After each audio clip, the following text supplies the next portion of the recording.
Welcome to another episode of the Kranekel. I am Brother Ingram. I am sitting here with Marlon, who is the photographer, owner of Romero Photography. Um, little side note, we have from Villains Archives. I have Hellplayer issue 1 coming out May 2nd on Free Comic Book Day. I just want to throw that little bit of information out. Next month we will be launching T-shirts and we will go in with the full promotion. I apologize for throwing that in there real quick. Fine, advertise. Let's start the interview. Again, this is Marlon, the photographer and owner of Phoenix Romero. You'll be able to find both the link to the Facebook and the Instagram at the bottom of the information list for this video. Let's get it started. Why don't we start with, how did you get started in photography? So, it's totally by accident. Like, I did music for years and years and years and years, and I kind of got a little pulled away from the music industry. There's a little bit too much going on with it at the time, and I had a real close friend. Her name's Elena, and she wanted to get into modeling, and her favorite photographer was one of my favorite photographers, A. Robinson of Blind 7 Photography, and I did a meeting with him to set up her shoot, and we paid for a shoot with him, and me and him clicked, and we became friends, and he asked me, he was like, one day he hits me up, he's kind of like, hey, will you carry some stuff for me? And I'm like, yeah, sure. And then, like, months go by, and he taught me how to do the lights, and I already knew how to do the lights after a while, so I was like, I'm kind of curious if I can take pictures, too, and kind of fell into it. I never had any interest in cameras, like, for a long time.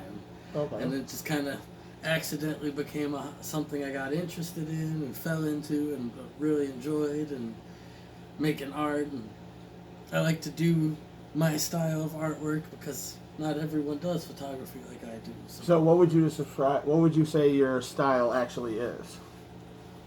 It's a little darker. I like beauty and I like dark. I like the mix of decay and beauty, and something about that contrast I've always appreciated. That's why you see a lot of my stuff is like pretty ball gowns in abandoned buildings. Like, so urban exploration with goth.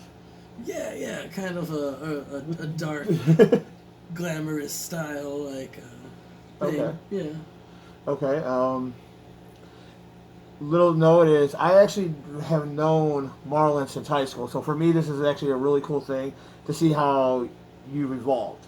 Because I remember sitting in school and actually writing raps with you, writing music with you, and then to see where you are now, like when we relink, because we went our own ways, and when we linked back up, it was like, whoa, look at what you do. Same to you. Like, it's definitely been an interesting path on my end. Someday we will do that interview with myself. Yeah. I am working that out right now. What would you say was the hardest part about getting actually into photography, and has been the hardest thing to maintain? The hardest thing to maintain, I'd say, is the same thing I had a problem with music, is my own defeating myself. Nothing's ever good enough. I'm always critiquing myself to death. Nothing ever is to where I want it to be, no matter what I do. And I think that's the problem any artist has in any form of art. I think that's where my main issue comes. Getting into photography was pretty easy because I started with an amazing mentor with Abe, and met a lot of people through him. So people already kind of wanted to see what I was doing because I was already in the world a little bit. Once I branched out and started doing my own stuff, it was another thing I had was trying to make sure I had my own style, my own. Especially because I was mentored by someone. I don't want people to be like, oh, look, you just copycat version of the gentleman who taught you. And I never wanted that. So it was trying to find my own style, my own place in the photography world. Because there's a million photographers out here. And I want to be able to be the one who does what no one else is doing. Like, it's always the goal. So would you say it was actually, if you were going to recommend to somebody that was getting into photography or had an interest into it, would you recommend that they actually do get a mentor? Or instead of going to, would it be, because you get the kids that go to school, like, I want to go to school for photography. Do you think that they would learn the same things that they did in school through a mentor, or would it be a completely different exposure? it's different. I've met people who have years of photography experience, and like education, went to school for it, and they weren't taught the same as me. A lot of my stuff was kind of tinkering and figuring out things on my own, like, which also helped me kind of create my own style and everything. But I would say that it was nice to have a mentor and have someone who I can ask questions to. Like, I hit them up and be like, "Hey, man, I don't, something wrong with my camera. I need to figure out how am I going to pull this off?" And have someone who can help, which was nice. But I've met people who had the education and they don't really know how to handle their camera the same. Like, they won't be able to handle certain situations because it's like a big difference between people who work in a studio and the people who do outside photography with natural lighting. There's like big differences there. Like, it takes a lot of figuring out on your own. No matter what, no matter if you go to school or not, you need to be able to hold the camera and figure it out, play with it, make it work. Okay, so with what you just said about the studio versus natural lighting, do you think it's actually easier to be in the studio where you can control everything versus where you can be outside? Because I've actually been with you taking pictures. Yeah. And I've seen how much you've had to play with the lighting, or we try to do something, well, okay, this ain't going to work, we got to go this way or go that way. So do you think that, because everything you can't control? I personally prefer location shooting. Even though it is harder, and it is hard to work with natural light, I like the look of it.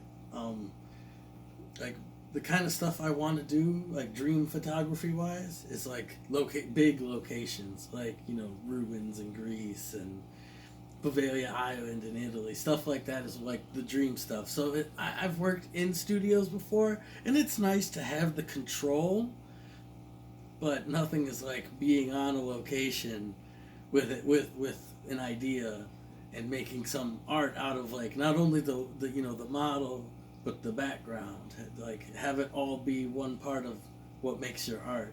So I don't know. I don't hate on people who prefer studio, and I understand. It's nice to have that kind of control over everything. Your lighting is not going to be an issue, and there's some people who do incredible work in studio that I can't do stuff like that.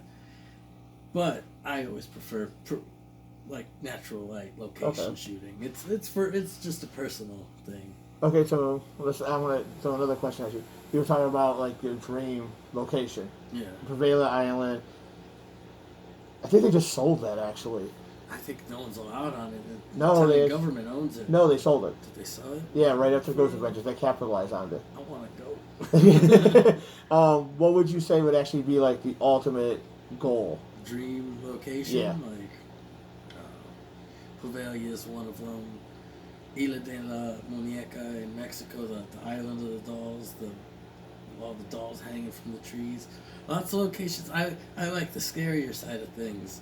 And I've done shoots kind of based on, like, folklore and things, Wendigos and such, and I like that kind of thing. So it's cool to go to locations like, I don't know, I think my dream locations would probably be, I'd love to do, like, the castles in Scotland. That would be incredible. That would be fun. That would be, and the background's gorgeous. Or New Zealand would be insanely beautiful to do photography in. There's just so many places. It's really hard to, like, pinpoint a location. I always say Poveglia probably, though, because it's such a risque, and I love my urban exploring, and you're not legally allowed on the island, so it'd be really cool to do photography on it. So what we're saying is, and we're just going to put this as a side note, urban exploration should always be on places where you do not have to trespass folks. We do not need you getting arrested, and so we are not liable for that. What would you say, as of right now, would you say is some of your more memorable shoots that you can actually, like, off the top of your head, when you think about this, I really enjoyed this? Of course, the first shoot where I met Rachel was one of my most memorable shoots, because I was, like, so nervous, and I had a strict no dating models rule, like, refuse, would not do it, and this girl was, was gorgeous, and ended up eventually becoming my lady, and so that's a really memorable shoot. She had the red dress on, and we did lots of pretty silhouette stuff. Um, Most memorable other shoots. I had a shoot I did early on with my friend Jenna where we made her into a doll and we had dolls hanging from the ceiling and we used an actual haunted doll that's in my house, like an actually haunted doll, like, and that shoot came out really cool. I've done a lot of really cool stuff. I really like the shoot I did with Star recently, with the one we did with the skeleton stuff. That was so cool. I guess it wasn't recent. Okay. Lots of stuff. I've done lots of shoots. It's hard to. It's another one. Like I've done so much. Like the stuff that stands out the most though usually is like the horror stuff because it's the stuff I love. Right. What advice would you give if someone's watching this and like I want to try to get into photography? Because I can tell you folks from working with him, the idea that you can do it with your cell phone or how good they make these phones is a complete lie. Like I've been out, we have pictures that we've done together, and they were amazing. Like the stuff, like especially the one with the close up with the dragon, the staff behind you, that blew my mind. To this day, like hands down, is one of my favorite. Well, thank you. And I seen the picture you did with your model Rachel, the one where you had her in the woods.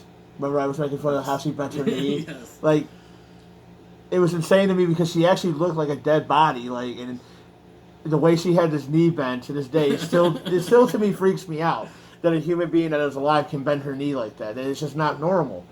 And I apologize, Rachel. It is a great picture. It just really freaks me out. But if someone was trying to get into photography or was in school, what advice would you give them? It's lots of practice. Gotta get out there with your camera and experience because you can have it all told to you, you can have it all put down on paper, people can tell you all you want, everything, but until you're actually out in the field taking photos, working with people, or if not people, landscapes or doing macro work with insects, everything has its own issues and you really don't know until you're out working with your camera and actually using your camera. Because, like I said, no book is going to tell you, everything you need to know. It's the experience that actually teaches you what you need to know and how to find yourself. And, like, I'm still learning. I'm always learning. I'll always be learning. And photography changes. It's a medium that's always going to change. And people do have incredible camera phones now. And it's pretty cool what you can do with your phone. But something about holding the camera is so nice. As we get ready to wrap this up, any projects on the horizon that or anything that you want to plug for yourself? I haven't really been doing too much photography.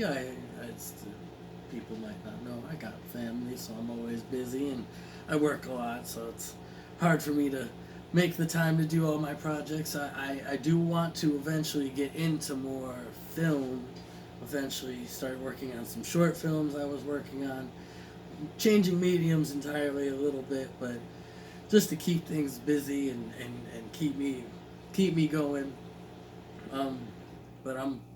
But folks, if you do like his work with the links that we post, don't think he's not saying do not hit him up. Definitely. All right, Marlon, I want to thank you for being on the second episode. I really do appreciate it. Everyone, folks, you guys keep having fun and stay safe.